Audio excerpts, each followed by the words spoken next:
If you are a woman and the only woman at your club, whether it's football or another sport, you will get second guessed quite often. So socially, it's actually really awkward and you don't feel like you belong. There were only 10% of senior community football coaches in Victoria who were women. You're breaking serious ground in male-dominated space. If you're paving the way and making inroads on something that's never existed before, no one's advice is actually ever going to apply. If there's not a pathway or there's not a position, get out your machete or your theoretical one and create a path yourself.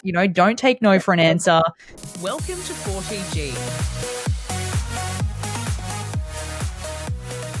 Emily McKay, welcome to the 40G podcast. Thanks for having me. I'm so excited. You are a bit of a trailblazer in Australian sport and especially in the female coaching realm because you've got over 15 years of experience coaching both domestically and internationally. You're in development pathways, you're working in sports development for the local council, and you're also driving mental health advocacy from the outside the locker room organisation. So it's clear to say that you absolutely live and breathe sport. Is that right? Yeah, 100%. And even just listening to like all those little things that have sort of come across my career in the last 15 years, it's like, oh yeah, that's a lot. That sounds like a lot.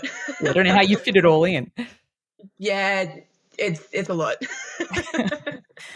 But what is interesting with you is that there's only, as of 2023 at least, there were only 10% of senior community football coaches in Victoria who were women.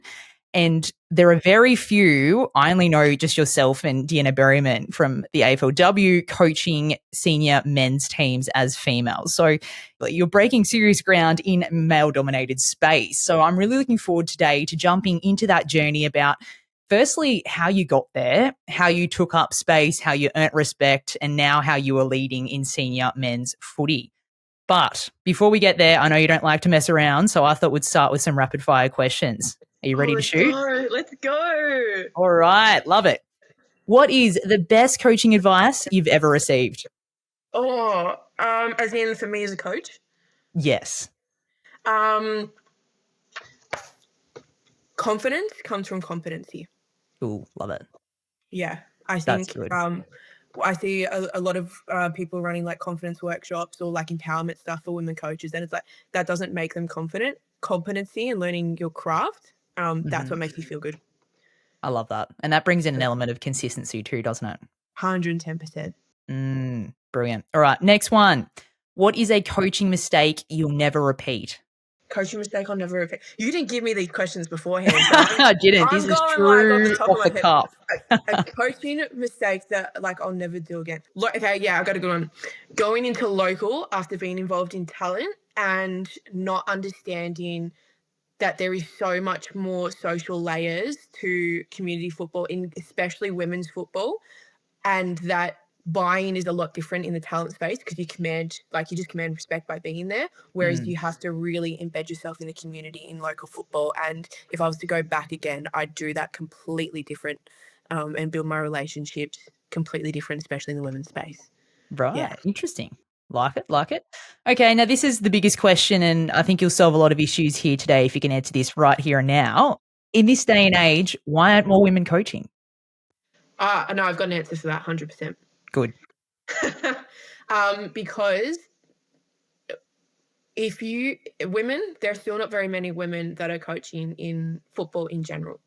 And if you are a woman and you're the only woman at your club, whether it's football or another sport, it is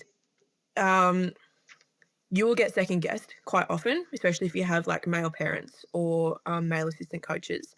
And also the socialization aspect of it when you're hanging out with other coaches is so different because you don't have the social context of the guys that, sort of will know each other from 10 years ago or from 20 years ago playing football. And so socially it's actually really awkward and you don't feel like you belong. And so women will coach for 1 or 2 or 3 years. And it's not just about the fact that you're going to be heavily scrutinized from a coaching perspective, but actually from a social perspective, it's actually not fun unless you've grown up with these people that you've coached with or are coaching all the other teams. So that I've been thinking about that a lot recently. And it'll tie into why I actually work in the men's space because that's my social context. Whereas women coming through don't have that. So a lot to do with sort of representation. yeah, representation and just like people to talk to and hang out with. Yep, You know, if community we think vibes. yeah, because if we have a look in the women's space, well, we've got, like, in more of that talent space, we've got girls that or women that are hanging out with each other that have played senior women's football, that are going Mhm. and coaching senior women's football. And they've been involved in that landscape, so they know the players, they know coaches, if not they know of other people. And so when you're in that talent space in particular, you've got so many more reference points. Whereas Mm, if you're a female that's coaching an under 12 girls team in at your local footy club, and maybe it's the first under 12s team that the club have had, and you haven't been around the boys football landscape, whereas the guys that have been coaching under 12s, 14s and 16 boys, they've been around local football or been invested in their local football for 5 or 6 years. And so they're the things that they talk about, you've got absolutely no clue. And that's actually really uncomfortable, because then you're like, well, what do we talk about? Because we do different things. mm. Yeah, that's Yeah. me. Well, we've wrapped that up. Should we just end the episode there? That's We answered. are finished. Lock Myth it busted. All right. Well, thanks for coming. in.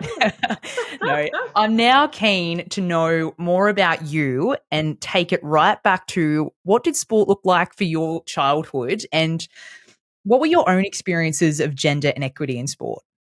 Yeah, so my experiences playing sport didn't exist until I was 15 years old.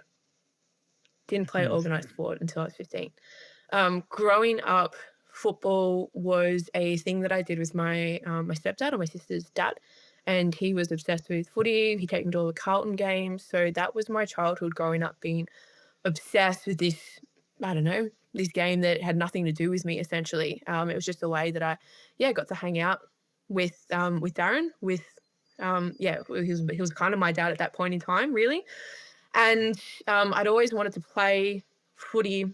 I was always at primary school the only girl with the boys. I was, I think, the first girl to play in our school football team. But from an organised sport perspective, Mum said it was always too rough, and I think there was also the social context of probably the way that my mum had been treated by people that were within the football landscape. Back in the 90s, and if you know anything about the culture back then, it was definitely a lot more intense than probably what we see these days in senior football. And I think she wanted me to not really be a part of that, which is, you look back and you go, yeah, fair enough. mm. And even though football was the thing that I was like literally obsessed with. Like if you were to do a trivia night from like Carlton 1995 to probably 2010, I could like wipe the floor with.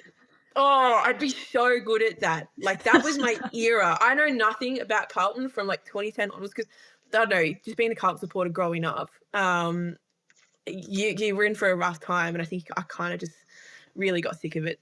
Well, once I started working in footy in particular. Then my friend who had played, I went to school with her, and she got aged out at 14 because girls footy didn't exist back then. And so she started an under 18s team, a youth girls team, in my Mhm. town that I grew up in. And so I played for maybe 2 years, 3 years, or something like that. That was my whole experience, playing girls football. That's it. Wow. Yeah. Like in school, I was pretty bad. Like I just, struggled to go. I was only going 2 or 3 days a week, and we got to year 10. So I played a year of football, and I got to the end of year 10, and I didn't want to do year 11 and 12. And my mum said, well, you've got to go do a TAFE course. And classic, when you're obsessed with football, you find the only sport and rec or like football based course that you can, and you go and you do it. And so at that point in time, you would know CEDA, like Sports Mhm. Education, yeah, Development Australia. So they just started, and my closest venue was Blackburn. So I lived in Hillsville, and um, applied for that, and I was traveling, 7:30 bus in the morning, would get to school bang on 9 o'clock. Like, it took me an hour and a half to get there. But that set me up to learn how to run clinics at schools, and just make football my life for 3 years. Really, that was my school education, and sort of set the foundation up for working with AFLV as a game development officer once I finished that. And then I had done a lot of work with the primary schools in my local town, so there's 5 of them. A couple of them only have, between 50 to 100 kids, and there's like 2 big ones. And so the long story short is I went out to all the schools, and they all knew who I was. And I said, if anyone wants to go and play girls football, meet me at Queen's Park, which is our local oval, 11 o'clock on a Saturday. And that was part of my work that I was doing with AFL Vic, and I had 80 girls rock up, and all of a Wow. sudden the EFL ring me up and they go, "We see the work you're doing. Can you help us build a football league out our way?" And then I ended up working for the EFL and the AFL Outer East for 3 years, building out the female competition so that girls actually got the opportunity to play football. Wow. We talk about a legacy that we leave, like, that's pretty incredible to already have done that at this age. Yeah, so I think I started when I was 18 or 19 and I finished off up when I was probably 21, 22.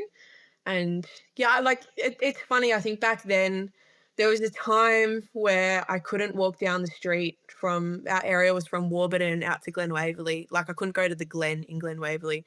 And yeah, Warby was like another town in the valley. And I could not walk down the street without people talking to me about girls football, knowing who I was. It was just a really wild time in my life. Like I wouldn't say I felt like a celebrity, but I literally felt like I couldn't leave the house without like I couldn't wear trackies or anything. Like I had to Yeah. look presentable.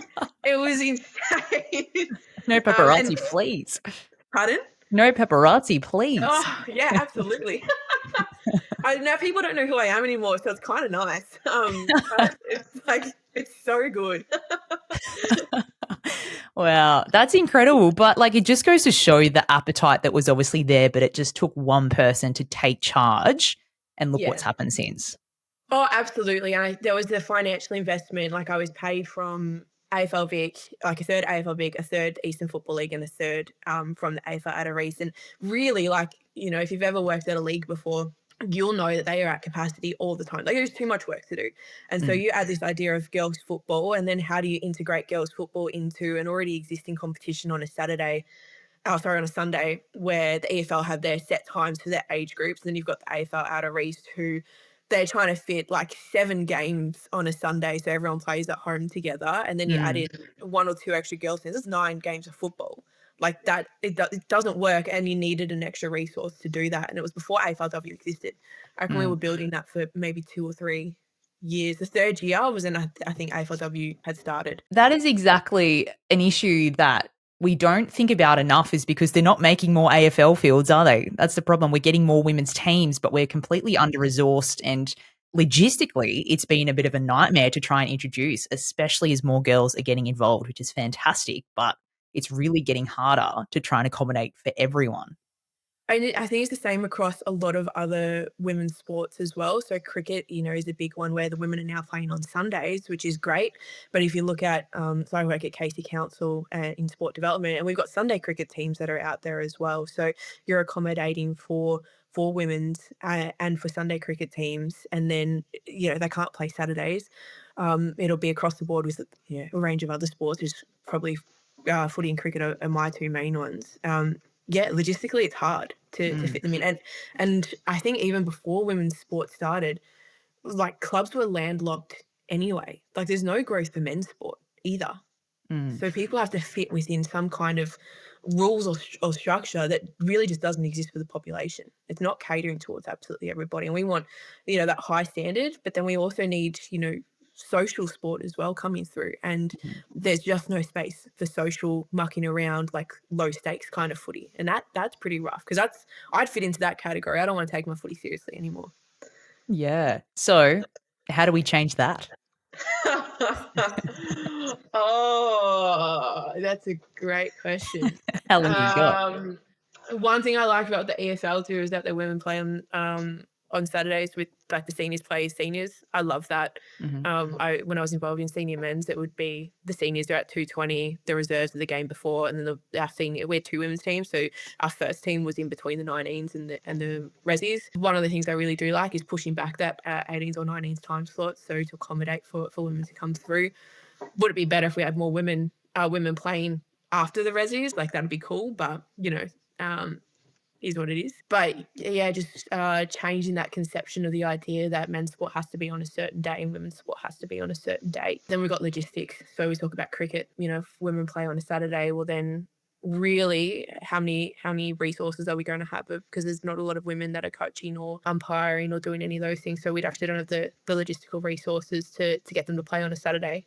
Playing cricket on Sunday sucks. So it's just so you know. So yeah, I don't have the answer, but they're all the things that I think about. Mm. I can sit and ponder about women's sport any day of the week and still get nowhere. Yeah. Oh, well, you're slowly getting somewhere, I'm sure. There's got to be momentum somewhere. I've done my bit. Yeah. Everyone else with the logistics. I've You brought can the take teams the in. baton and run. Yeah.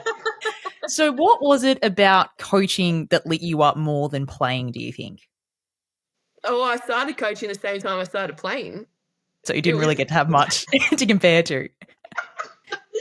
nah, because I think my first year playing was the only year that I ever played and not coached. And then when I did Cedar, like you had to go and run Auskey clinics and you had to do volunteer hours. So I assistant coached my under 11s team because I Mm. needed the hours for my course. Like that's what I had to do.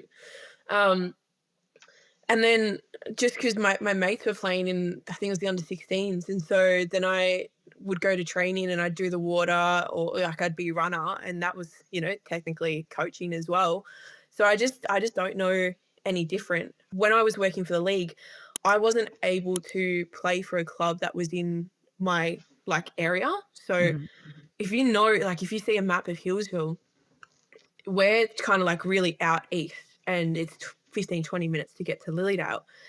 And that's where I lived, and I couldn't play for any club from Warby out to Glen Waverley. So we're hitting like an hour span of clubs that I couldn't actually play for.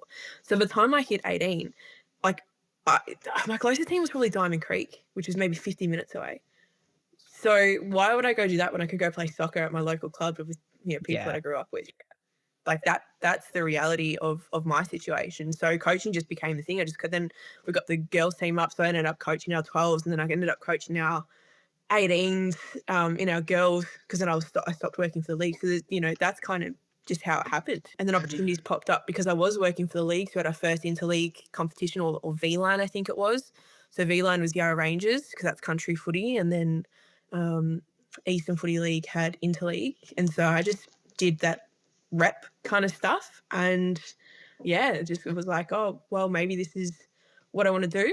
Then I hated footy because I'd been out of it, because I couldn't walk down the street without talking to people about footy. And then AFLW Signing started. signing autographs? Yeah, famous as. Oh, one time I met this guy. Oh, you'll love this. This would be so Yeah. funny. One time I met this guy at this like coach development thing, probably like I reckon 7 or 8 years post building this league. And I was talking to the regional development person for the Eastern Footy League. And we were chatting after, and this guy comes up to me, I shit you not. And he's like, "Are you Emily McKay?" And I was like, "Yeah." And he puts his hand out to me, and he's like literally shaking, and he goes, "I'm so thankful for the work that you did, because my girl is now playing football at Hillsville, and it's so cool to see this pathway." There you And go. and it was like so many years after building the comp, like I'm a nobody at this point. Not And true. yeah, like that's what it was like. Like I was just well known. Crazy.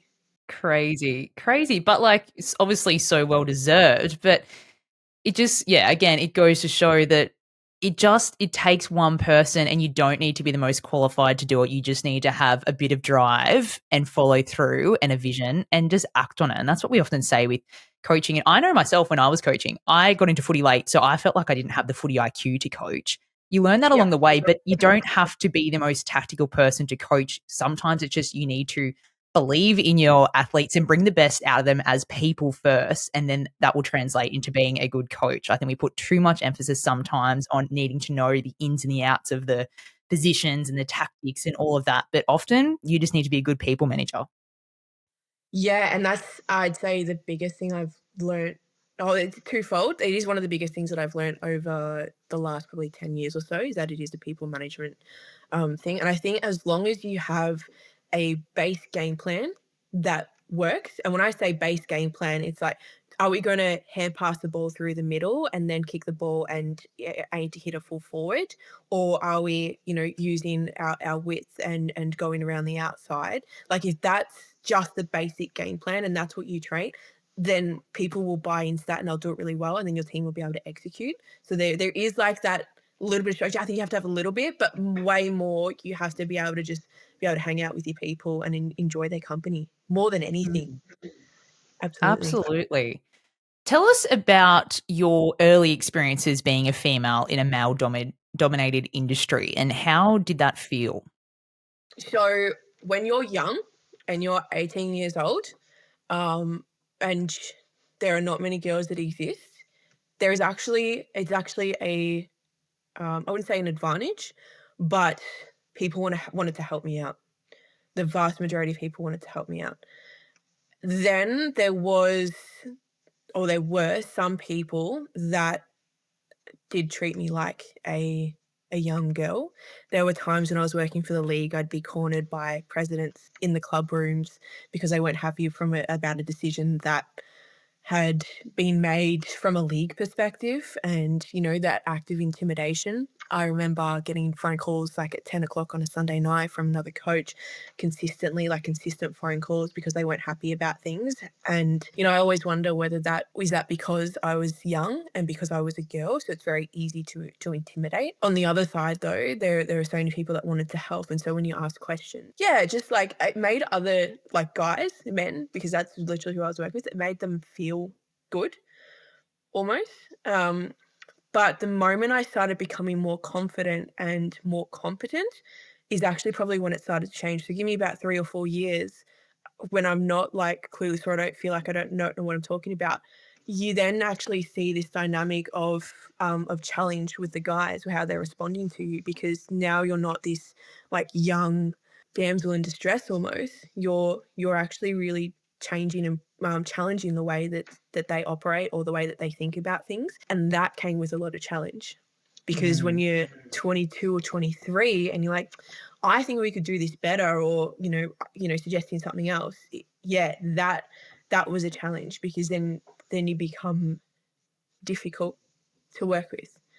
And then that's probably shaped, I reckon, the last 6 or 7 years in particular, is actually just navigating how do you, if you know that things could be done in a different way, how do you actually work with these people that are, have grown up in a different way, and do it in a way where you're not challenging them all the time and making them feel uncomfortable. Despite the fact that's actually probably the way that I've had to, I've felt uncomfortable for so much of my coaching career, and you almost normalize that as a woman. Whereas the guys, when they feel it for the first time, when they get challenged, they don't like it. They've never had that before. And trying to do things in a way where you're almost, trying to feed their ego, that's the hard part.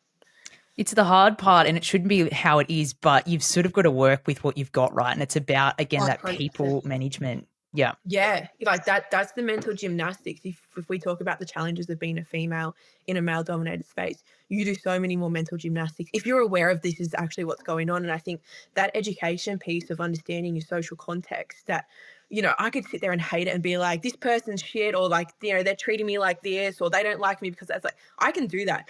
The reality is that I can't make any change until I accept the fact that that's what it is. Some of those people are never going to change.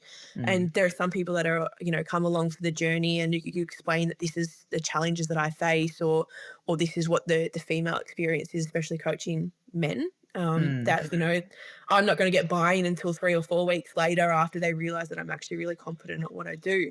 So it's bringing those people along, and then the next female that comes, they know how to support them. And that's kind of what I see, part of what what my role is and what I'm doing in that male space, because I think that's the biggest challenge. And you don't know it until you've been sitting in it for a long time, and you and you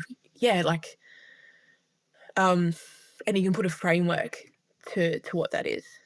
Yeah, absolutely. It's a bit of a dichotomy, isn't it? Because even you say competence breeds confidence, but a lot of the time we haven't been given the opportunity to coach or been given that. And when we do, women in leadership particularly, we are respected when we're quiet and we are agreeable, and we, don't push the status quo. But men in leadership, well, they're respected when they are loud, when they're bold, when they're visionary and quite direct. So it's constantly trying to be respected and look in their eyes as someone who knows what they're doing, but whilst taking up space and going against what it is to be a female.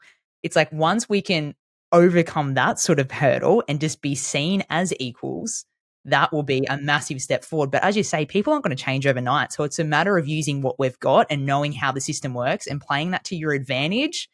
And then we start to see slow change. We can't expect massive changes. Yeah, absolutely. And like that's the game that I think when you first start coaching, I think in general, either gender, when you first start coaching either gender, that you're dealing with that, and you're dealing with the stereotype of how you should be, or how you think you're being perceived. I would say that I reckon when I started coaching at Eastern Rangers, I had the boys, the under 16 boys, and I got to the point where I was like, I'm at Rangers. That was my TAP Cup program, local to my area growing up, and I get to be involved in this. And that was my final box that I wanted to tick off in terms of achievements.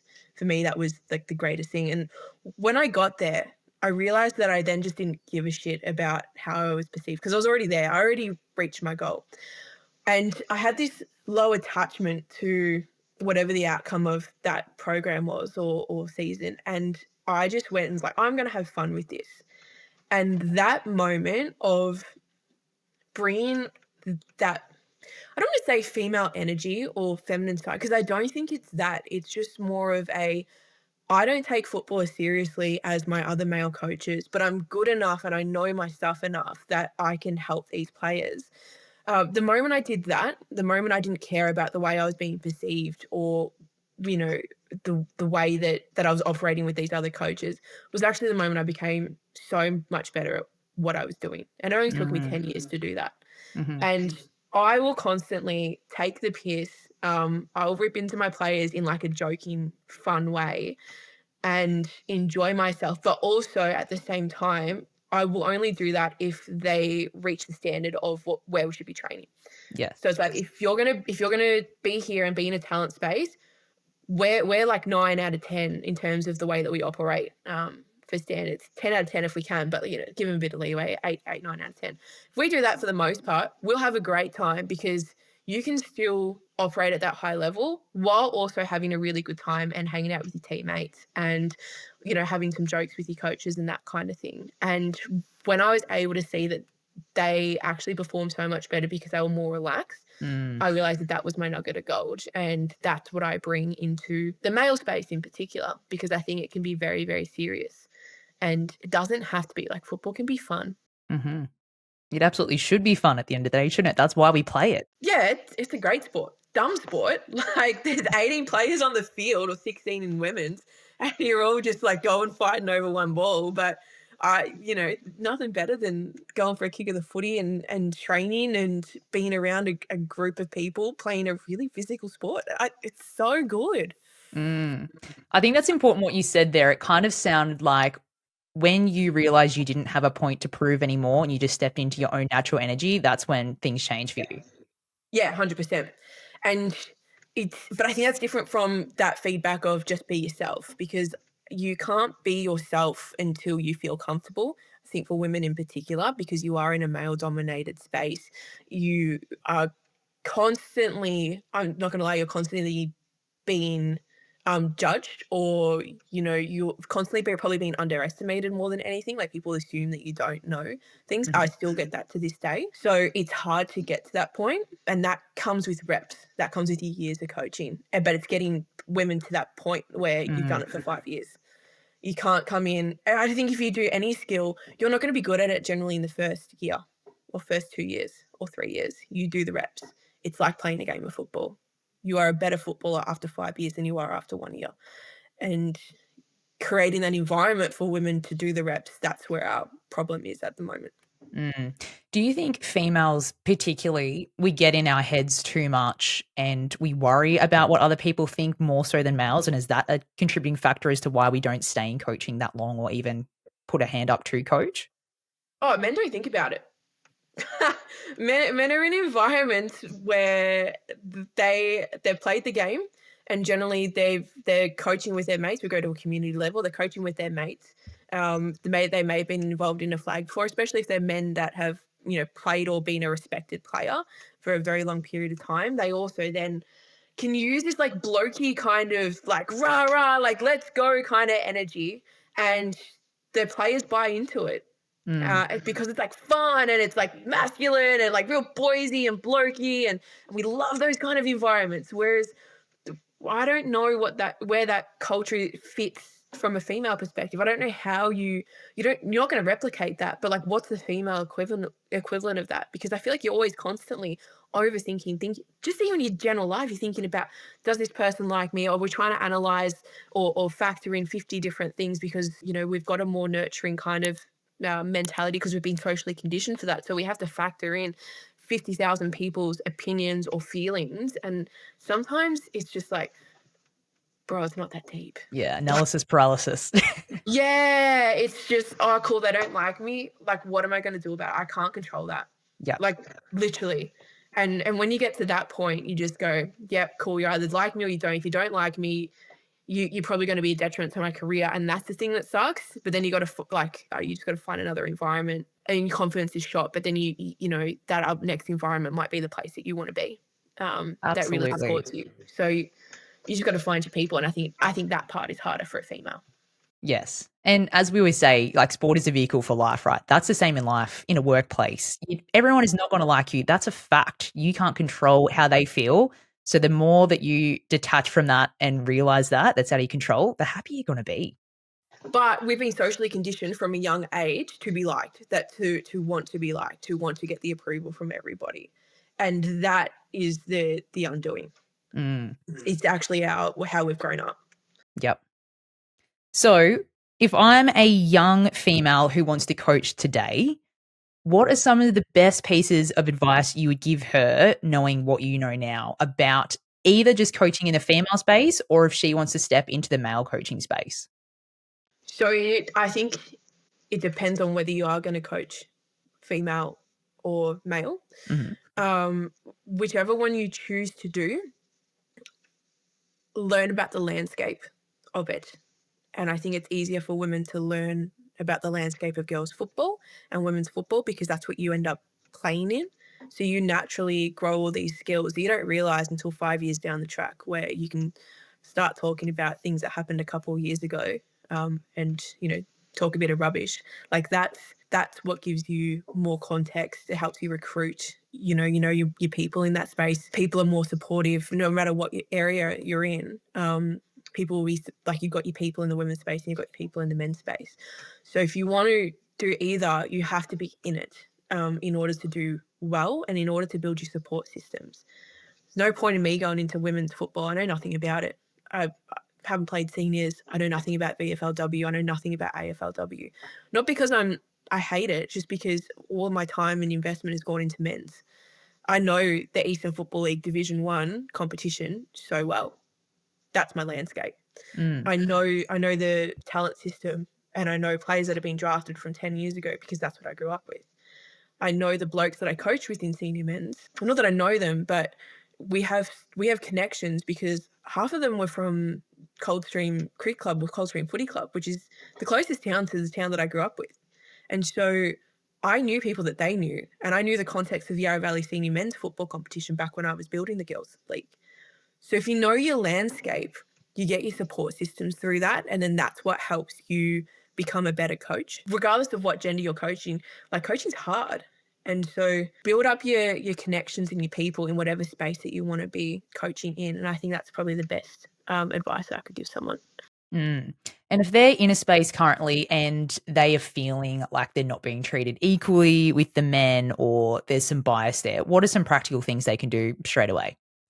Leave.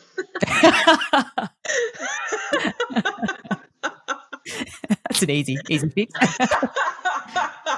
I don't know. I'm at a point where I just don't care. Like, it's so different, I think, to so many people who are probably at the start of their career. I just sit Mm, there and like, oh, I'm not interested. Like, I just don't care. Like, you're a shit person. You don't give a shit. Cool. I'll find someone that does. Very hard to tell someone that. Um, I think it's about finding your allies, finding the people that, do believe in you.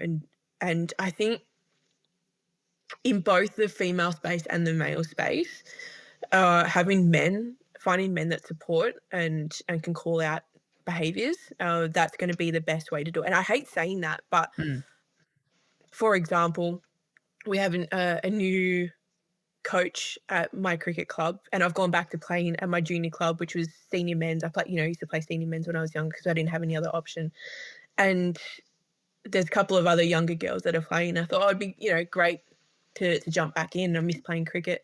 And the coach, I think just unbeknownst to him, he's always coached men. He's never had to deal with women playing with men because there's always been separate sides. And so he'd always say guys all the time. Hey guys, let's go do this. Hey guys, hey guys. And there is a dad, probably about 40, 50 years old, who just said, oh, hang on a sec. We're not all guys here. We got Em and we got Summer. We've got women here. Can we sort of respect that? And to me, it was like, oh, that's just such a nice feeling to Yeah. have someone just call Dad. it. I didn't have to say anything. And so having those allies there, and identifying who they are, that helps create change, because I think that it can be perceived as you being a nag or you're being too difficult when you're advocating for yourself all the time. Mm. And when I was building our competition, like, I was the face of it, don't get me wrong, but I had the guys that were higher up, Aaron Bailey and Dean Rice. They were helping me, integrate it into the league, and they were telling people this is what we're doing. And if it was me, just me, it would have been so much harder. And it sucks that I have to say, well, yeah, get your males, but they're the ones that get listened to, and that is an issue within itself. Just so you know, like, but there's probably more women that are now in more positions of power that can do that too. I think that's been a really cool thing that's come out of AFLW. More women in presidential roles or CEO roles and that kind of thing. And if that's you're in a higher level, like, they're the people that you go and talk to about those kind of challenges as well. Yeah, absolutely. Like, male voices do hold so much weight. And as you say, it's not right, but it is the way that it is. But there are more males out there willing to help you than there aren't, really. I've found a lot of the way. They really do want to help. But a lot of the things, just say calling stuff out, like not saying guys, that's an education piece. And, Yeah. that's not them being nasty or trying to exclude. That's just they're not self-aware. They haven't grown up with that. So the more that we can educate in a nice and inclusive way and not just alienate the males, that's something I'm really big on too. It's not us versus them. It's let's bring everyone together to make sport a better place too, a better place for males as well, having female representation and having clubs that are men and female and just so much of a nicer place to be a part of. Oh, absolutely. When I have a look at the senior men's club that I was a part of in the last 3 years, and I've heard stories of what the culture was like before the women's teams had come in, and now they've got two women's teams. They're rolling in with about 60, 70 players every single year. The way that the club operates now and the way that people interact to the women, like, it's as equitable as what it could be, really.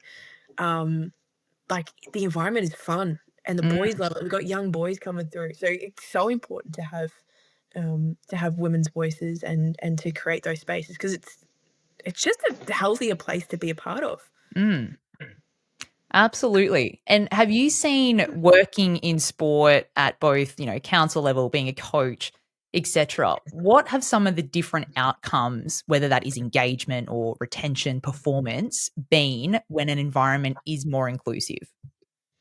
Yeah, retention is so much higher for sure. And I think just overall enjoyment of the game, even in the male space. What I see in talent in particular is that there's a lot of players, especially in the male space, that they'll go through 3 years of talent pathways, and they've been really, just honed in on that. They don't get drafted, and they then don't end up playing local football after that, because they're so burnt out and they just, not enjoying the process. Whereas, say, at Eastern Rangers, there's a, cohort of kids that had me at the under 16s, and they've got Lauren Moorcroft, so LJ, in the 18s. And I think there's, heaps of boys in there that are retaining and playing like a football, because I think the process of football was so much more fun than what it has been under different coaches that they've had in the past. So I think that's probably, yeah, and we're seeing more people probably take on more roles from a volunteer perspective. Now, volunteer rates are at an all-time low, especially post-COVID. We're looking at 20 to 30% of what they were pre-COVID, and clubs are struggling with that. You create an environment where people are enjoying it, and yeah, want to win flags and, well, be successful in some way, shape, or form. And I think people stay for this success. But if they can enjoy it outside of the success, then we've got more people that are actually willing to help out amongst the club, rather than just, take their $3, $4, $500 paycheck at the end of the day, and then just go home. Mm, yeah.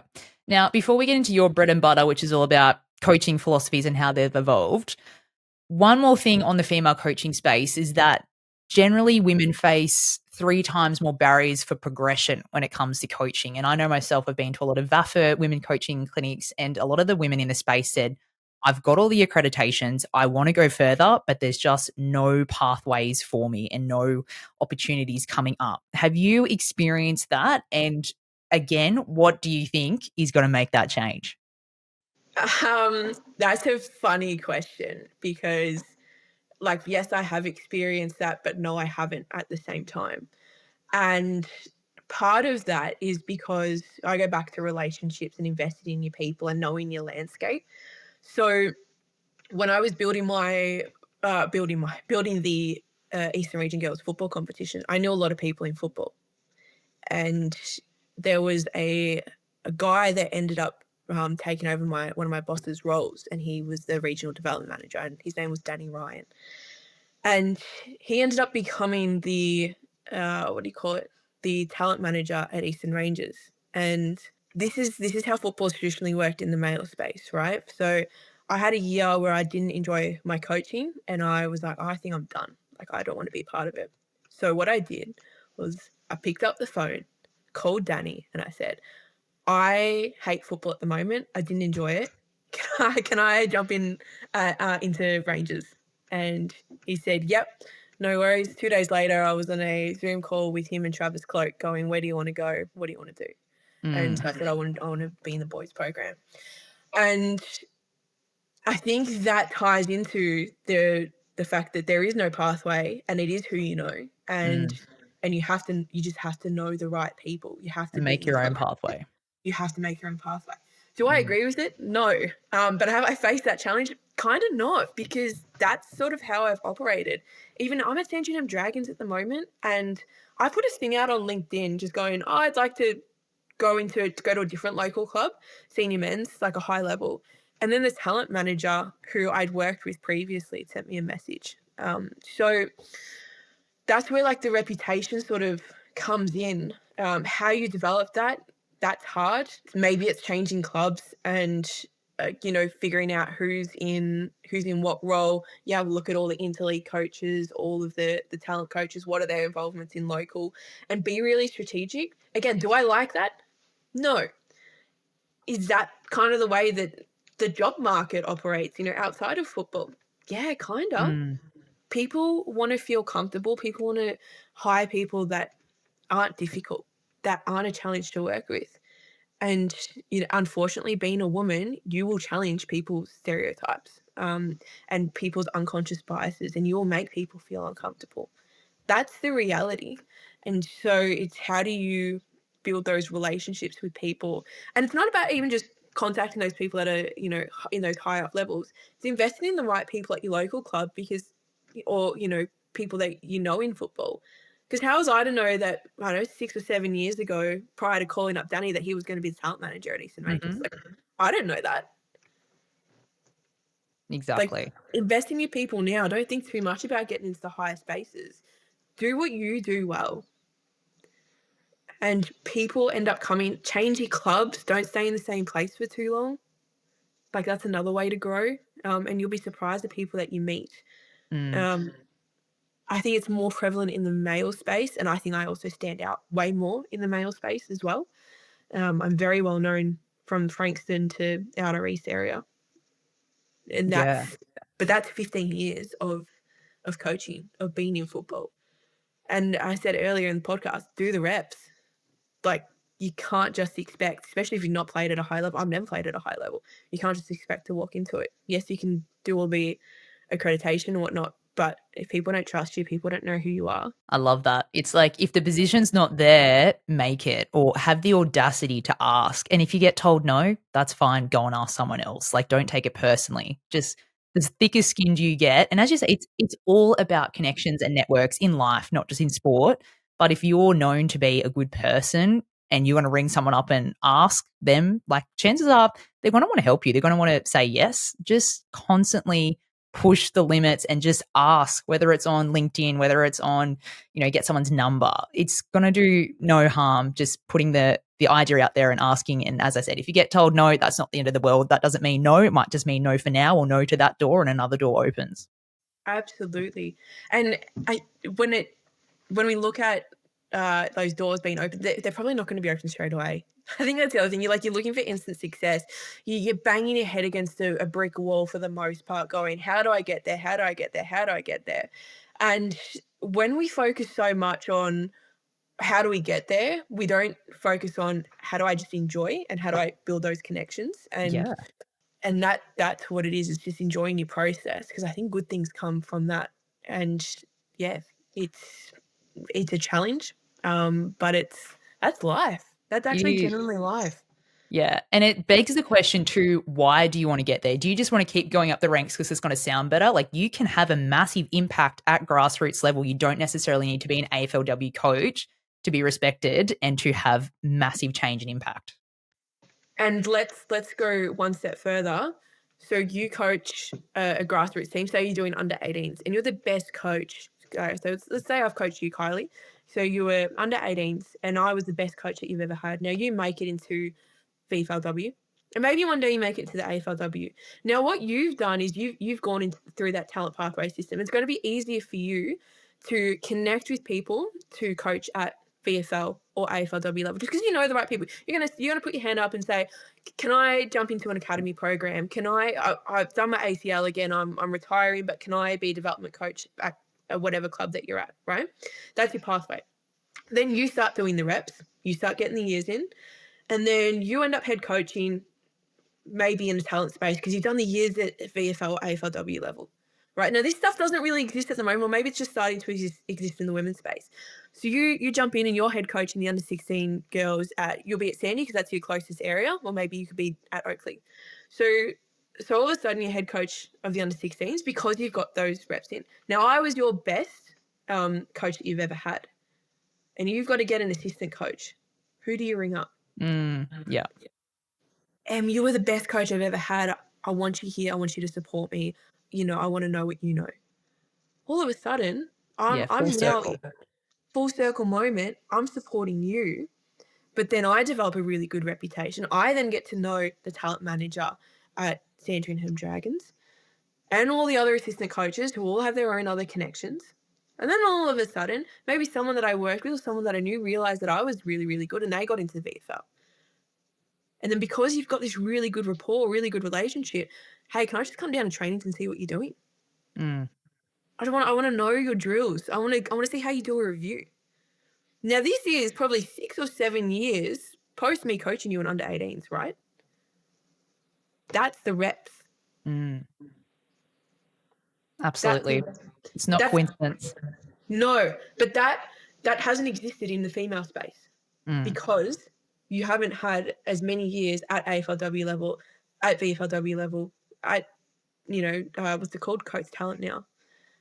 So those relationships or those ingrained ways of operating don't exist or are starting to exist for the first time, versus I'm navigating the men's space and that's just been around forever. So I've just slotted into that. But for women, coaching women, that's what that looks like. That's the years. Yeah. And then I keep exciting things to come. Absolutely. So that'll happen in the next couple, and that's the exciting part. But it's about getting women involved and coaching for that period of time. Well, maybe like, say, if I did coach you and I did enjoy it, and I took I did it for a couple more years, and I took a couple of years off, I could still probably slot in and be an assistant. Maybe I got pregnant. Maybe I took some time off work. Like, they're common things that happen to women in coaching spaces. Yep. Imagine having a break for a couple of years, enjoying yourself, looking after your kids or whatever, don't want to stereotype, but let's just say that's the thing. And then I get a random phone call. How cool is that? That's right. That's the reps. Oh, I love that. The reps. Yep. You got to put in the reps. Now, I know you want to talk. I know you're biting at the bit to talk about coaching evolution because you absolutely love this stuff. So let me be your student. Tell us all about coaching evolution, where it was, where it's going, and Yeah. where do you think it should be going? Yeah. So I as a coach, your let's say as a female coach in particular, your professional development is generally geared around understanding your athletes and making sure that your social intelligence is high. And look, pretty much that's the gist of it. Is make sure that you can get along with your players, and then you'll be a good football coach. And where it falls short is the business element of it. So understanding the craft and then also understanding yourself. And so I'm going to start with the end, where that should be in terms of development and coaching philosophies and all of that, whatnot. It should be integrating your social and emotional intelligence and your craft work. That's an ideal landscape. And that's coming from, we go back to the way that coaching had started, and we're looking at the classic 70s, 80s, 90s era of coaching. If you ever look up on YouTube, like coaches, AFL coaches getting angry, you'll see like coaches like slamming the phones and yelling at their players, like really hot-headed kind of sort of ways of operating. It's my way or the highway, very authoritarian. So you can imagine that is very different to probably where I think that we should be. And even though in that male space in particular, because obviously we've only been coaching male teams in that period of time, it's sort of transitioned to more of there's like a mindset or a psychological element, which happened probably mid-90s. So David Parkin probably led a lot of that. He was the first AFL coach to get a club psychologist and to get more ownership and buy-in of the Carlton players. They lost the flag in 1994 and then ended up winning in 1995. And then that sort of set the tone for coaches to be more mindful of the player's mindset and making sure that the culture was a good place to be, which is sort of where we are now. I think a lot of people are talking a little bit more about that these days, but it's still really resting on making sure that the player's mindset is good, making sure that the culture is good, or whatever their version of good culture looks like. Whereas now, especially with the integration of women, where we've got so much more of that social understanding and social competency, and we're probably also a little bit more self-aware of how we're operating in those spaces as well, that we can start to shift away from that and then go into like the skill set, the craft work for women in particular. And the craft work also includes understanding the physiological changes in the body. So my philosophy is that as soon as that ball gets thrown up the first quarter, your players will be concentrating for 2 minutes and then they'll go into a state of fight or flight. Essentially, it's see ball, get ball. And so understanding that if that is the way that those players are going to operate and their heart rate's going to increase and they're going to be, really short, sharp breathing patterns and things like that, how do we actually train and coach our players to be aware of the physiological changes that are in their body so that they can perform for a longer period of time more consistently? But then also, how do you as a coach on the sidelines help regulate your players as well? So that's where I think that it should be. And that ties into craft. And so we've gone from authoritarian to being a bit more, open about culture and creating a good environment. But then coaches actually probably needing to really understand that, not only for the players, but about themselves as well. Wow. So where is it going and what coaching style do you think you were going to try and mold or create? What do you mean by where's it going? As in, is that where I think it's going? Yeah, where do you think, particularly, I would say for men's coaching, which has Yes. predominantly been a little bit more masculine leadership style, do you think Yeah. we're going to go more down the feminine style? And let me twofold that and just say, is that the right way to go? Do you think we could actually be getting a little bit too soft or indirect in our coaching? Just to throw a bit of controversy in there. Ooh, ooh. So I think in the male space, it's the good coaches are more mindful of that or more mindful of culture. I think that if we look at that physiological element, that is that next level, and that's a lot of information. Whereas the guys are doing real well in changing from that authoritarian style and blokey style culture to a let's make sure that everyone gets along, but still trying to have this high standard of coaching. Coaching men and coaching women are different. Mm. The environment is different. What motivates male players or what drives male players can be very different to the way that females operate. They're like, as a female that's in the male space, say the boys are doing boxing, like little things like saying, I reckon I could do better than that. You know, I couldn't say that to a female. Does that spur on a Good ended to you. 16-year-old boy who is like, I'm going to outbox M? Yeah, absolutely.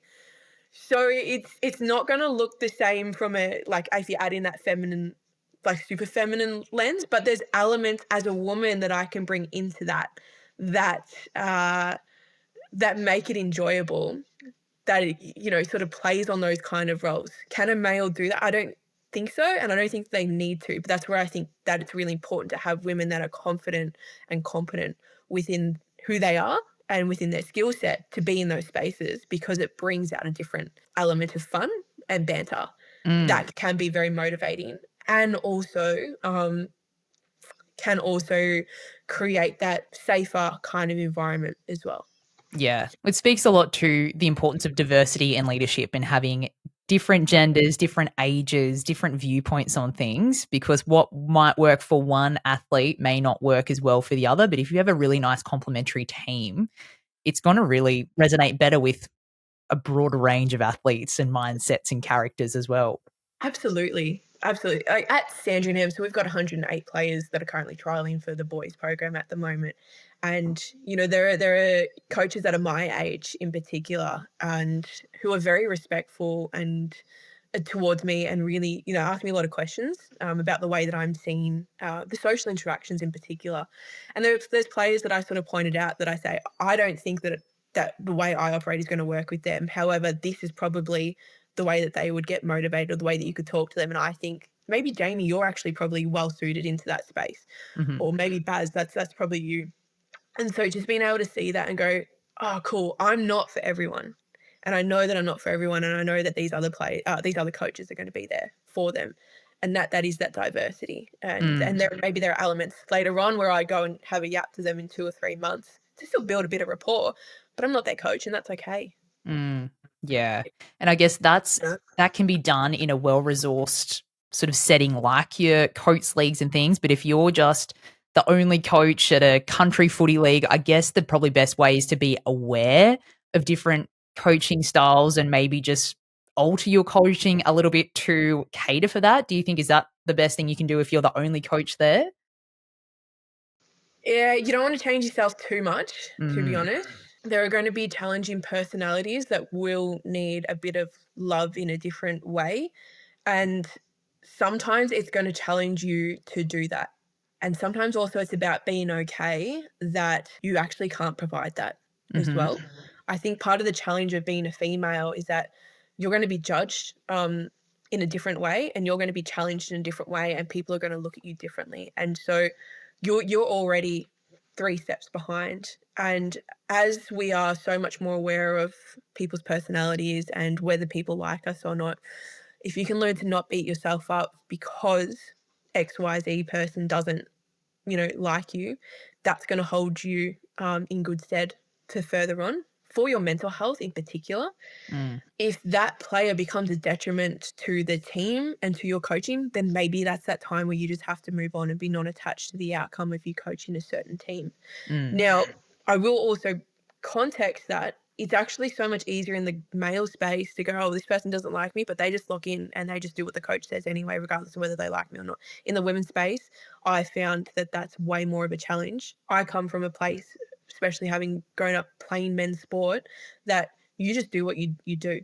mm.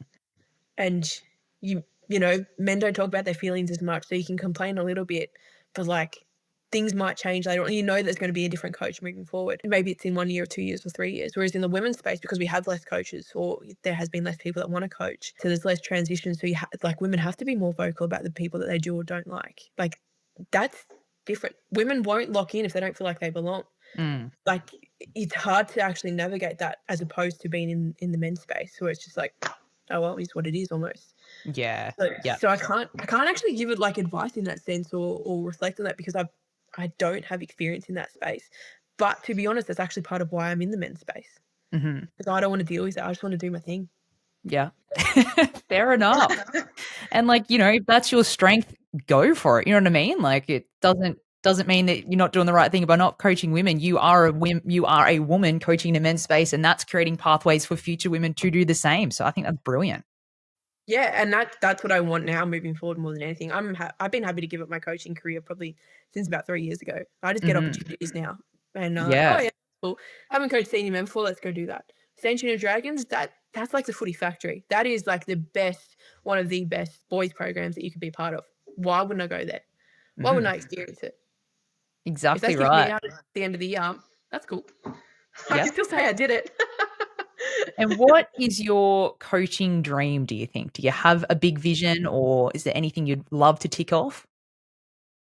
Like, I think you can't say that VFL and AFL wouldn't be a cool thing to do. But at the same time, I'm okay if I never make it there, Mm. to be honest.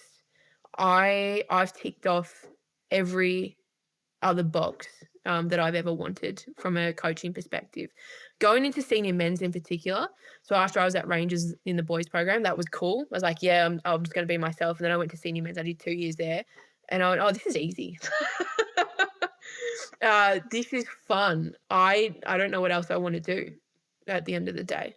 Yeah. Um, like I'm good. I'm good as gold. And I think because I'm not tasting that anymore, that's probably, what makes me better Yeah. um, than the last couple of years. That like I've now got connections in VFL. I've got connections in the AFL. I've got them, and if they come, they will come. Mhm. But Yeah. one of the other things I say to that is I've got to set myself up or set my life up to be able to accommodate for that. If I'm doing VFL, Exactly. that's the hard part. Like I'm doing VFL, that's a couple of nights a week, that's doing review. I've got a job. My job is 25 hours. I've specifically actually took that job so that I would have the time to coach at a high level. Do I have a different financial backing because VFL doesn't actually pay that much? Then Mhm. also, if I got into the AFL and it was a full-time job, do I have enough resources to pay off my house that's in the Dandenongs, which is where I live, and then also probably rent out an apartment, closer so that I'm not having to do the drive all the time.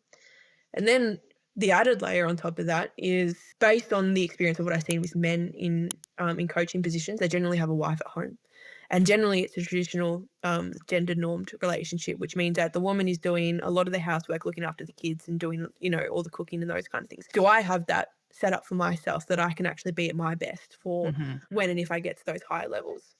Do I have that set up now? No, I don't, and especially because yeah, well, we're not going to go into that, but um so how do I get resourced enough to be able to step into that? And Mm. I'm not there probably for another 2 or 3 years, I don't think. So if I can plod along and be where I'm at the not Stingrays, at Sandy, then awesome.